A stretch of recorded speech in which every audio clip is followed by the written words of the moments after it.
Mark 6. Now it happened on the second Sabbath after the first that he went through the grain fields, and his disciples plucked the heads of grain and ate them, rubbing them in their hands. And some of the Pharisees said to them, "Why are you doing what is not lawful to do on the Sabbath?" But Jesus answering them said, "Have you not even read this, what David did when he was hungry, he and those who were with him?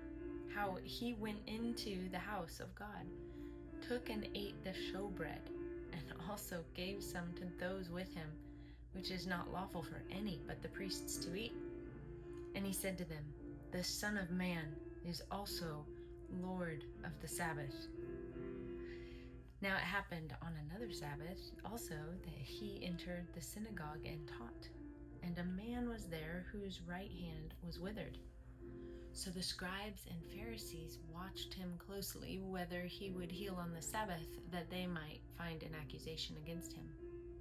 But he knew their thoughts, and said to the man who had the withered hand, "Arise and stand here." And he arose and stood. And then Jesus said to them, "I will ask you one thing. Is it lawful on the Sabbath to do good or to do evil, to save life or to destroy?" And when he had looked around at them all, he said to the man, "Stretch out your hand." And he did so, and his hand was restored as whole as the other. But they were filled with rage and discussed with one another what they might do to Jesus. Now it came to pass in those days that he went out to the mountain to pray, and continued all night in prayer to God.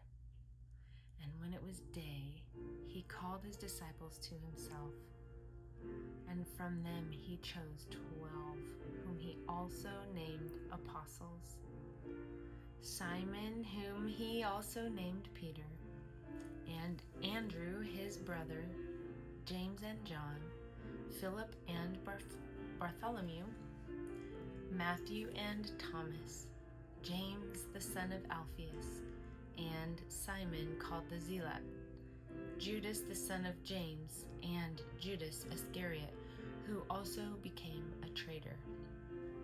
And he came down with them and stood on a level place with a crowd of his disciples and a great multitude of people from all Judea and Jerusalem, and from the seacoast of Tyre and Sidon, who came to hear him and be healed of their diseases, as well as those who were tormented with unclean spirits, and they were healed. And the whole multitude sought to touch him, for power went out from him and healed them all. Then he lifted up his eyes toward his disciples and said, "Blessed are you poor, for yours is the kingdom of God. Blessed are you who hunger now, for you shall be filled. Blessed are you who weep now, for you shall laugh. Blessed are you when men hate you, and when they exclude you, and revile you, and cast out your name as evil for the Son of Man's sake. Rejoice in that day, and leap for joy.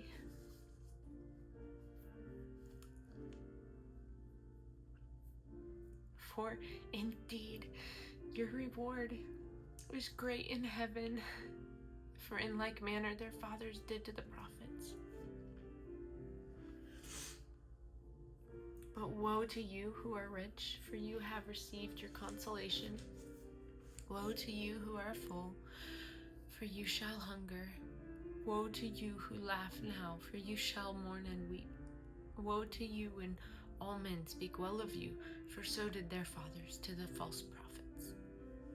But I say to you who hear, love your enemies, do good to those who hate you, bless those who curse you, and pray for those who spitefully use you. To him who strikes you on the one cheek, offer the other also.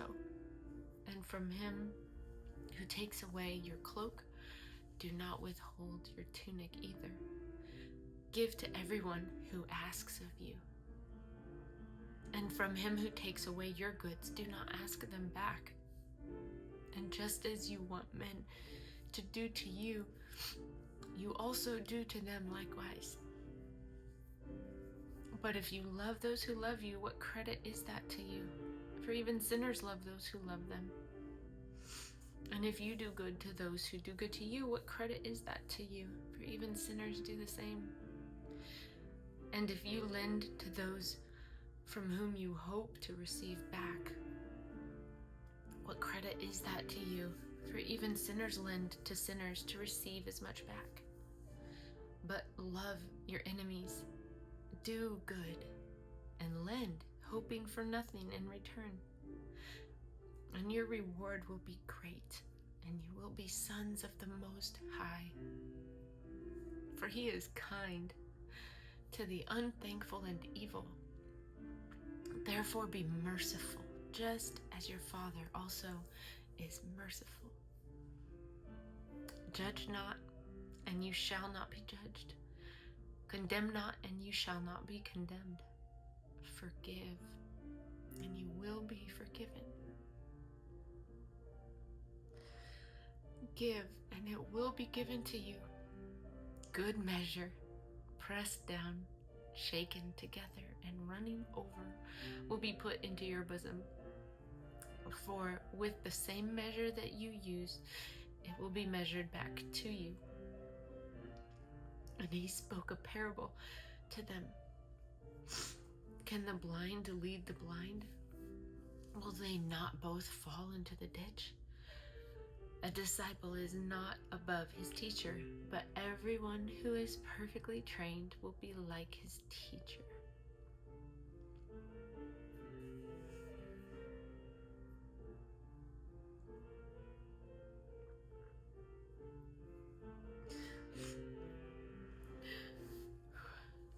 And why do you look at the speck in your brother's eye, but do not perceive the plank in your own eye? Or how can you say to your brother, "Brother, let me remove the speck that is in your eye," when you yourself do not see the plank that is in your own eye? Hypocrite, first remove the plank from your own eye, and then you will see clearly to remove the speck that is in your brother's eye. For a good tree does not bear bad fruit, nor does a bad tree bear good fruit. For every tree is known by its own fruit. For men do not gather figs from thorns, nor do they gather grapes from a bramble bush. A good man out of the good treasure of his heart brings forth good, and an evil man out of the evil treasure of his heart brings forth evil. For out of the abundance of the heart his mouth speaks. But why do you call me Lord, Lord, and not do the things which I say? Whoever comes to me and hears my sayings and does them, I will show you whom he is like.